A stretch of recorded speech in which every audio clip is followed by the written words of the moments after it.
नमस्कार, आप देख रहे हैं Bombay broadcasting corporation BBC Hindi news. मैं हूं आपके साथ श्रद्धा। फिलहाल हमारे साथ मौजूद हैं शिवसेना शिंदे गुट के अविनाश विलास कांबले जी, जो कि वार्ड क्रमांक 65 के इच्छुक उम्मीदवार हैं। आइए इनसे कुछ खास बातचीत करते हैं। युवा नेता है, क्या कुछ उम्मीदों के साथ ये मैदान में उतर सकते हैं? सर, वार्ड क्रमांक 65 के इच्छुक उम्मीदवार हैं आप, क्या लगता है पार्टी कितना भरोसा कर सकती है आप पर? पहली बात तो नमस्ते, आपने मुझे इधर बुलाया, मेरा इंटरव्यू लेने के लिए थैंक यू। जैसे कि आज मैं 2012 से समाज सेवा में, पहले मैं बीजेपी में था, फिर जब शिंदे साहब ने अपना खुद का पक्ष, पार्टी और चिन्ह अपने हाथ में लिया, उस टाइम पे फर्स्ट शाखा प्रमुख हैज अंधेरी वेस्ट में 65 और 66 वार्ड में हैज पहला शाखा प्रमुख, वो 66 वार्ड से शिंदे साहब ने शिवसेना का ये शाखा प्रमुख बनाया। और वो टाइम से मैं आज तक का पार्टी के लिए काम करते आ रहा हूँ। और वही मतलब स्टार्ट में जब आपके साथ कोई नहीं था, अभी हम थे अंधेरी में, तो हमने पार्टी का नाम बढ़ाया, लोगों को जोड़ा, लोगों के काम, सबके लोगों के प्रॉब्लम सॉल्व किए।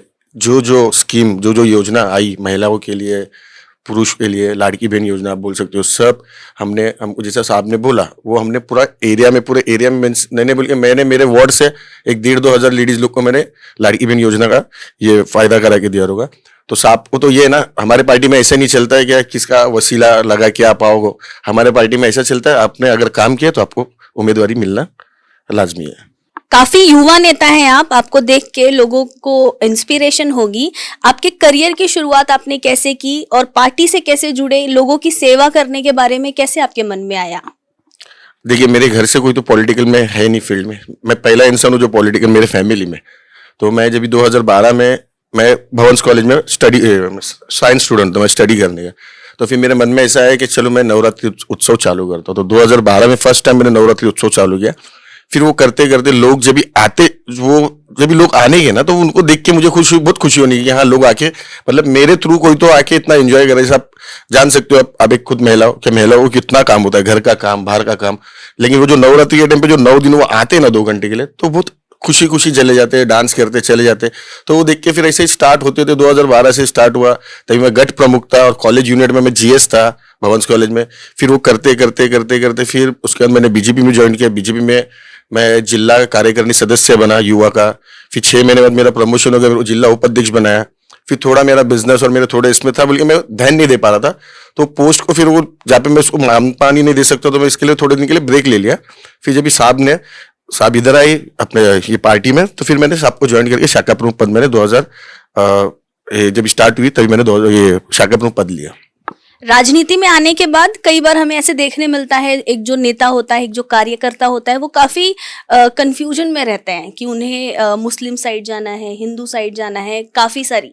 तो इन सब चीजों को लेकर आप क्या सोचते हैं? क्योंकि यही एक मेन वोट बैंकिंग होती है। एक नेता को, कार्यकर्ता को किसी भी एक जगह से जो सभी धर्म के लोगों को होता है, उनको आगे लेके चलना होता है। तो उसके बारे में क्या कहना है आप? देखिए मैडम, मेरा जैसा वार्ड है 66, मैं उम्मीदवारी मांग रहा हूँ 65 से। 66 और 65 में कोई अंतर नहीं है, आजू बाजू का ही वार्ड है। और मैं जहाँ पे रहता हूँ, मेरे आजू बाजू में पूरे मुस्लिम समाज के, और मैं बचपन से उनके साथ पला बड़ा हूँ, हिंदू के साथ पला बड़ा हूँ। तो हम लोग, मैं जहाँ पे रहता हूँ वो एरिया में ऐसा नहीं है कि ये हिंदू है, ये मुस्लिम है, ये दूसरे अदर पार्टी वाले का रहेगा विचार कि हाँ ये मुस्लिम मेरे वोटर है। जितने मुस्लिम है वो मेरे भाई बहन है, हिंदू भी मेरे भाई बहन है, और सबको मेरे पे भरोसा है। बोल के आज तक मैं इतने 12 साल समझो ना, 13-14 साल से ये फील्ड में हूँ, लेकिन आज तक मेरे पे से कोई गलत इल्जाम या कुछ ऐसा नहीं। उल्टा मैंने आपको बता सकता हूँ, कैमरे के माध्यम से मैंने खुद ने मेरे पैसे से सीसीटीवी कैमरा लगाया जहाँ पे ड्रग्स बिक्री होने की, आज उधर का माफिया जो थे ड्रग्स, वो सब बंद हो गया है। तो मैंने जब भी लोगों के लिए अपन करते हैं, तो मेरे को हिंदू मुस्लिम ऐसा कुछ नहीं, सब अपने ही है और सब अपने लिए खड़े भी हो गए, मुझे इतना तो उम्मीद है। काफी धार्मिक आयोजन भी आप करते हैं, नवरात्रि में, गणपति में, क्या कहना है आपका? देखिए, नवरात्रि तो मुझे 2012 से मैं करते आ रहा हूँ। उसके बाद मैं डहंडी करता हूँ। उसके बाद मैं, आप बोलोगे अंधेरी का राजा जब भी निकलता है, तभी मैं लोगों के लिए, हम लोग फूड डिस्ट्रीब्यूशन करते हैं।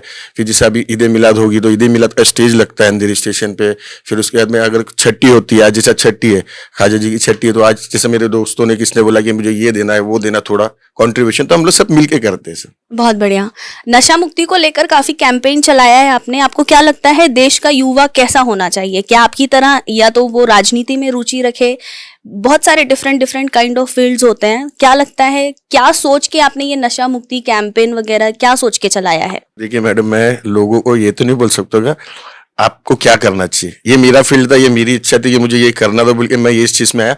और जैसे नशा मुक्ति की आप देखोगे, अगर 65 वार्ड में बच्चे से बच्चा अगर उसको कोई जॉब नहीं है, जॉबलेस है ना, तो वो क्या करते, जो माफिया है ना, ड्रग्स माफिया, उसको बोलते ये दिन का 800 रुपया ले ले और इधर तू खड़े हो जा, कोई आएगा कस्टमर तो मुझे बता दे।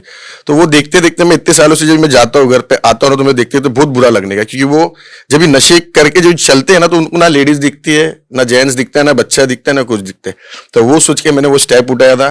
फिर हम लोग पुलिस स्टेशन में कंप्लेंट किया, फिर मैंने कैमरे का एक्सेस भी पुलिस स्टेशन में डीएन नगर में दिया, और डीएन नगर पुलिस ने भी हम लोग को इतना सबक किया वो टाइम पे। आज हर दिन डीएन नगर का 2 राउंड होता है वो एरिया में, एक दिन में एक रात में, कि धंधा चालू है बंद है, लेकिन वो सब बंद है क्योंकि कैमरे का एक्सेस मेरे मोबाइल में, खुद के मोबाइल में है कैमरे का, मैंने 9 कैमरे लगा के रखा।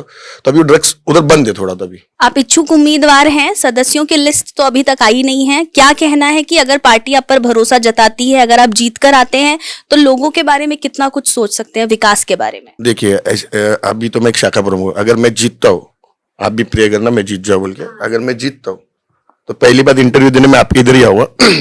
और लोगों की जो आप बात कर रहे हो, एक नगर सेवक का काम क्या होता है? पानी, गटर, शौचालय, रास्ते और लाइट, इसके अलावा उनका कुछ काम नहीं होता है। ये जो बोलते हैं ना, मैं नगर सेवक बनने में मैं ये करूंगा, मैं ये कर दूंगा, फत्तर को सोना बना दूंगा, मेरा एकदम सिंपल है, जितना हो सकता है अपना वार्ड, जैसे क्लीन मुंबई ग्रीन मुंबई है, वैसा मेरा वार्ड क्लीन रहना चाहिए और ग्रीन रहना चाहिए। जाके रास्ते, वहाँ के पानी की समस्या, आज लोग पानी के लिए 10-10 मिनट का सिर्फ पानी आता है उधर। अगर आप देखने जाओगे गिलबर्ट हिल साइड में, डोंगर साइड में 10 मिनट के लिए सिर्फ पानी आता है। 10 मिनट में एक इंसान कितना पानी भर सकता है? और एक पानी का वो दिन का, महीने का 350 रुपया चार्ज करते हैं। तो पहले अपन पानी का सॉल्व कर देंगे, रास्ते अच्छे बना देंगे, जहाँ मेरे यहाँ पे बीएमसी स्कूल होगी उसको अपन डेवलप कर देंगे, उसको अच्छा करें। आज जैसे आप देख सकते हो कामर और सीबीएसई बोर्ड बनाए, तो मेरे वार्ड में भी अपन वो मैं जीतने के बाद वो करूंगा। और जितने लोगों की छोटी छोटी समस्या थी, बड़ी समस्या नहीं होती, हॉस्पिटल हो गया, वो मैं कर सकूंगा, वो उतना मैं करूंगा उन लोगों के लिए। आने वाले चुनावों के लिए लोगों को क्या कुछ कहेंगे, क्या नसीहत देंगे? मैं नसीहत देने के लिए, मैं सबसे छोटा हूँ, मैं किसको नसीहत दे नहीं सकता हूँ। मैं सिर्फ यही बोल सकता हूँ, टिकट मिलती है, उम्मीदवारी मिलती है, नहीं मिलती, लेकिन आपको ये समझ में आना चाहिए कि आज की सरकार ने आपके लिए क्या किया, क्या नहीं किया। अभी आप खुद सोचो, कौन सी सरकार पहले ऐसी थी कि आपके अकाउंट में 1,500 रुपये डलती थी? आज शिंदे साहब ने ये योजना लाया, उसका फायदा हिंदू ने उठाया, मुस्लिम ने उठाया, कैथलिक ने उठाया, गुजराती, सब ने उठाया ना। तो जो सरकार आपके लिए कुछ करती है, आप उसके लिए कुछ करो। आप एक बार किसका गलत बटन दबा दोगे, 5 साल आपको झेलना है वो। और ये हम लोग ने हमारे वार्ड में देखा है खुद इतने सालों से। आपके वार्ड क्रमांक 65 में काफी सारी झोपड़पट्टियां हैं, बिल्डर्स आते हैं, बातचीत होती है, बात आगे नहीं बढ़ रही है। अगर आप चुनकर आते हैं तो उनके लिए क्या कुछ विकास कर सकते हैं? देखिए, जैसे आपने बोला, वो आपने बराबर बोला कि बहुत स्लम एरिया है मेरे वार्ड में, लेकिन अभी केंद्र में सरकार हमारी है, महाराष्ट्र में सरकार हमारी है।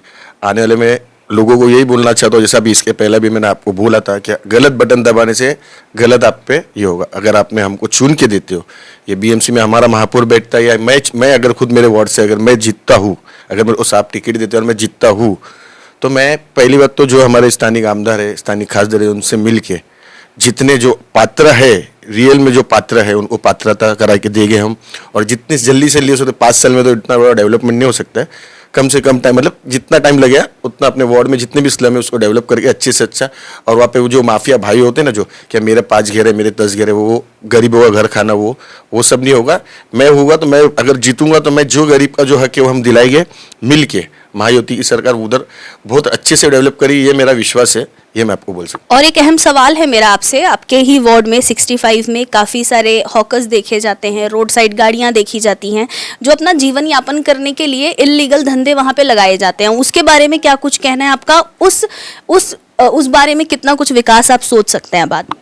देखिए, अभी मैं शाखा प्रमुख हूँ, मैं तो आपको ये बता सकता हूँ कि अगर मैं जीतता हूँ, मैं जितने जो लीगली हॉकर्स है, जो पात्र है, जो 95 से या 93 से बैठ रहे, या ना जो उनकी पीढ़ी ना पीढ़ी चल रही, तो उनको जो जितना हो सकता है उतना उनको पात्रता कराए के, क्योंकि तभी हमारे हाथ में बीएमसी होगी।